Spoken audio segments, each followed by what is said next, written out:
I'd like to share with you today a bit of rock and roll history. It's about a rivalry that might have existed only in the minds of fans like me, but nonetheless it was a rivalry between two of the greatest rock bands that ever existed.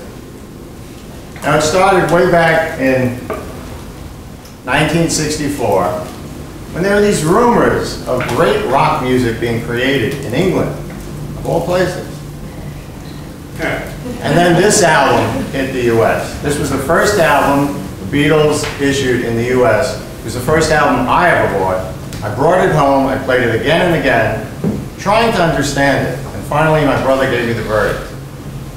He said, "I think you made a mistake." In spite of that, the Beatles thrived, and they paved the way for these bad boys, the Rolling Stones.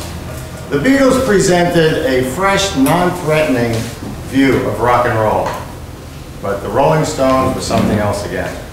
Whereas the Beatles often dressed in identical suits, with the Rolling Stones, you never knew what was going to happen next.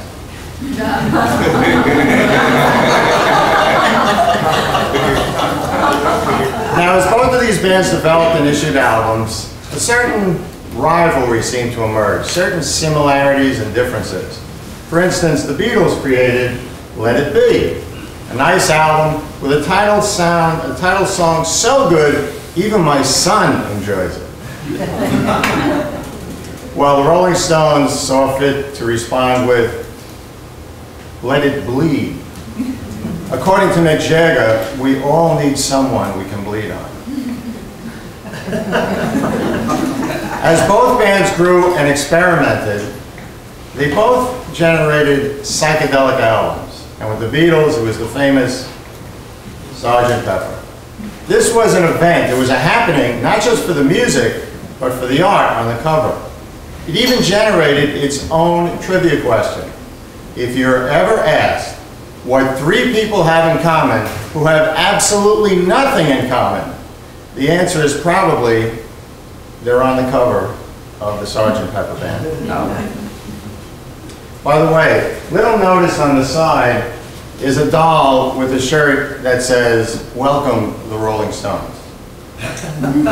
Now, when the Rolling Stones put out their psychedelic album, this was Satanic Majesties.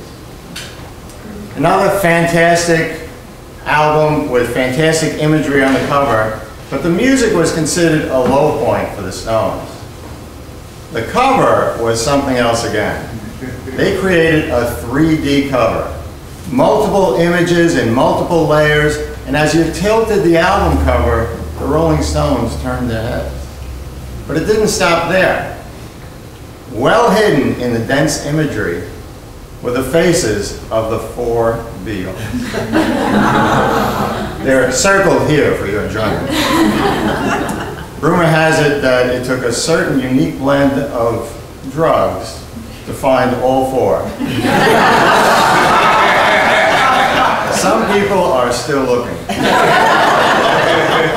And now we get to the famous White Album. Now, how did the Beatles generate a white album? It wasn't supposed to be white. You see, they had all the music together, and the record company said, "Well, boys, what are we going to put on the cover to sell this?" And they said, "No problem. We have this delightful photo of John and Yoko stark naked." Censored for your delicate sensibilities. The record company, for some reason, said, "I don't think so. No way." And so we had the famous White Album. The Beatles said, "Then leave it blank." Now the Rolling Stones, for their part, were in a similar situation.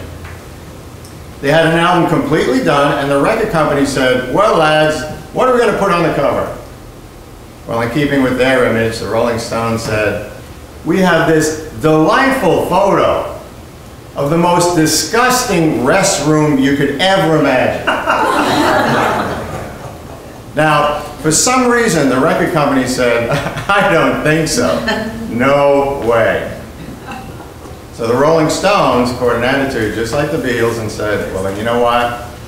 Leave it blank. Now, I have to admit, everything I've shared with you today may not be completely factual, may not be completely accurate, but I feel never let the facts get in the way of a good story. Besides, as some of you may know, there were certain chemicals and herbs circulating in those days that may have blurred or distorted memories and perceptions of these events. Now, in closing, I'd like to share with you a concern I have. I have this nagging concern that there are people who feel that rock and roll is trivial, inconsequential, of no lasting value. And then in the wake of 9/11, I was watching the tribute, and Neil Young did this moving rendition of John Lennon's song, Imagine. It was beautiful. And then about a year later, Paul McCartney did a song called Freedom at the Super Bowl. Then I realized something. As long as people find meaning and pleasure in the music, the legacy moves on. As long as new bands discover and build on the music, the legacy moves on. And as long as a fan like me can share what he's learned and enjoyed, the legacy lives on.